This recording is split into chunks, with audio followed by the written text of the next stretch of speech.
Again, when we mentioned earlier on, or the question of is it literal or symbolic? Is the resetting of the earth going to be just symbolic or literal? It is going to be literal. Where do you say that? Because it says that it reminds us that the physical earth will be deeply affected by Christ's return. And what does that mean? It means that the grand climax of earth history will mean the breakdown of worldly kingdom. Why? Because this is the ultimate declaration that the miserable systems of human government has caused so much suffering over the millennia. Now, when we talk about miserable systems of government, is this new to us? No. I think we don't blame government. We have to blame ourselves because we are all sinners. So we want to have a true connection with God. We have to have our own self, not bringing them. Because look, if you have a relationship with God, I don't know. And if I have my relationship with God, you don't know also. So in ourselves, each of us has a true connection with God. And what is true connection? Not only reading His Word, obedience to His Word. Yes. So that section was actually an earlier part of our discussion. This is our relationship with God. But this is now talking about the reason why the earth will be reset. Brother Danny. I was just thinking about reset. As you know, we cannot reset our sinful life. It's only when you allow the Spirit of God work in your spirit, in this life, then this life needs change, this life needs reset. But we need to be connected to the Word all the time because that's where our foundation of faith is up. Yeah. And it's always reminder for us that within the bounds of our own spiritual standing with God, we are accountable to that. But anything outside that, beyond our control, God will actually do the proper judgment to them. That's why this topic is called miserable systems of the government. And when I ask, is this new to us? It's not new to us. It's been happening since Babel. Well, the population of Babel has decided to do their own autonomy out of God. They want to declare their own freedom away from God. But what happened? They miserably failed. And all through the kingdoms and empires of, let's say, both Old and New Testament, the reality is it continues today, correct? Yes. You don't have to go very far. Corruption is prolific. Oppressions, political unrest, dictatorship, genocide, human trafficking, organized crime, you name it. I say no more. The world is getting hungrier and hungrier for power, fame, and fortune. That's the reality. Yes. As we know the world is coming to an end, coming into a chaos, what are we doing? We're just going to sit here and talk about it? We're just going to sit here and study the Word of God? I think everyone here should be sitting here to know what to do tomorrow, this afternoon, every day in his life. Because it sounds very nice to listen to what you talk about it. Everybody talk about it. Yeah. But are we acting on what we do? Because I believe that my relationship, this is right with God, and I must work on others. Yeah. I say amen. Brother Danny, that's the essence of this week's lesson. Yeah. See the last line there, that your salvations may be known? That's actually us.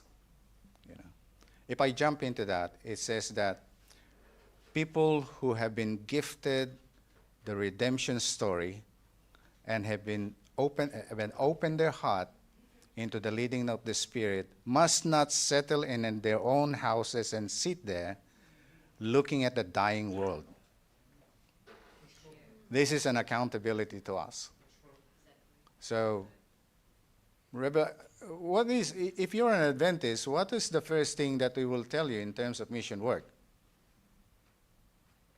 The Brother Noel used this blah. What would be that? Would it be Matthew 28 or Revelation 14? The three angels' message, Revelation 14. We memorize it. We wrote it. We put it in our tablets and computers, but do we do it? Very important question to ask ourselves. Do we do it? That's the reason why, brother, we need to understand, as a church members, we need to understand we can only do this with the power of God in us. Not only we talk about here, we'll do it out here when we finish from here. We will do it to our community, we will do it to others, we will do it to work, we will do it where we play, we will do it everywhere if the power is in us. And we have a lot of knowledge with us, but the power to act on it, that's what we need. Yeah. But even in the secular world, there's so many leaders and nations that have tried at their best to demonstrate or at least maintain peace and order. But were they successful? No, the reality is,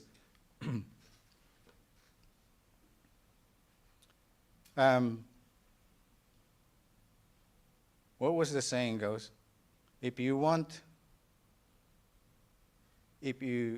peace, you have to get rid of war. But if you want to make money, you have to make war. You have to create war. And because of that philosophy, the intention of a peaceful environment is actually twisted in its meaning and determined effort by everyone. And it's like morality is swimming against the tide of immorality. But it says, again, a reminder, but is there peace on earth or is it getting worse? Well, Jesus taught in Matthew 24 that the world will move into deeper disorder as we approach the moment of Christ's return. But with all this disorder, we can hold out in faith regardless of the condition of the planet. The nations raged, the kingdoms were moved. He uttered his voice, the earth melted, and the Lord of hosts is with us. But again, short term, things are not going greatly, nor will they get any better. Is that a guaranteed? Yes. But long term, that, thanks to Jesus, is a whole other matter. It's not just a certainty, but with Jesus, that is a blessed assurance. Now, going to, I'm going to skip under the feet. Under the feet simply means ownership. And that was described when Abraham asked Yahweh, where should I go? And he said, walk. Anything that your foot set into, I will give it to you. So that's one example where foot represents ownership in the Bible. Wine and blood is interesting because I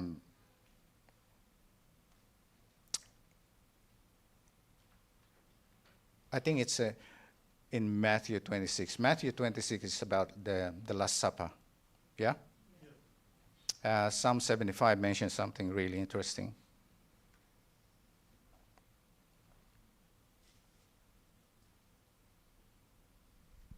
So I just put a note here saying, in Psalm 75, the song or psalm of Asaph emphasizes two important elements of judgment. Firstly,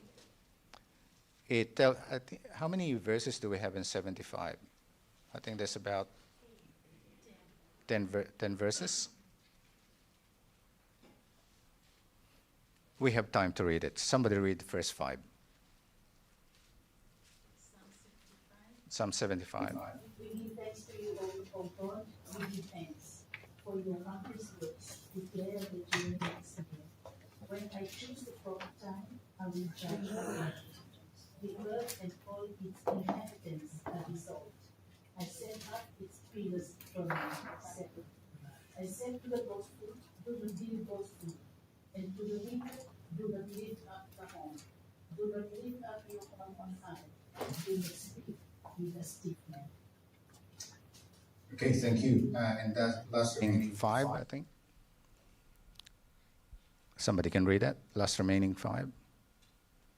Verse 6, it reads, for promotion from heaven, from the east, not from the west, not from the south. But God is the judge. He taketh down one, and set up another.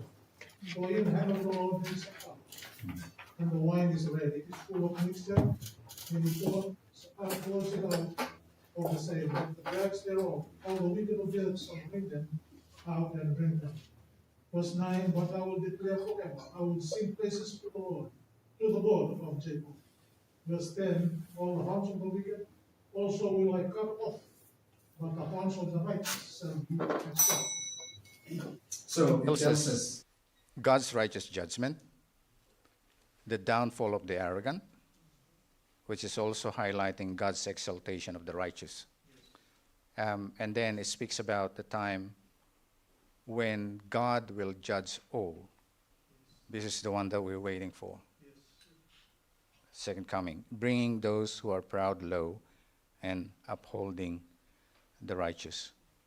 Now, if we go to Matthew 26, in the Last Supper, there's 3 verses there, 26, 27, 28, 29, 4 verses. If we can read that. Actually, if you know this chapter, if you know this, the story of the Last Supper, I want you just to read verse 29. I want us to think about this. But I say unto you, I will not drink henceforth of This fruit of the vine, until the day when I drink the new milk in my Father's kingdom. Okay. Interesting. What do you think Jesus is talking about there? They're having dinner. This is the last time. Then he said, verse 29. What do you make of that?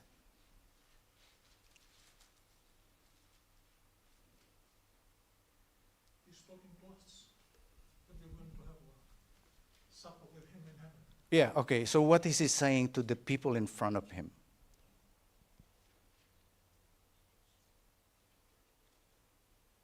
First of all, the Last Supper is what is it all about?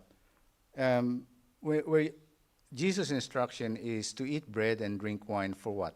In remembrance of him, yeah?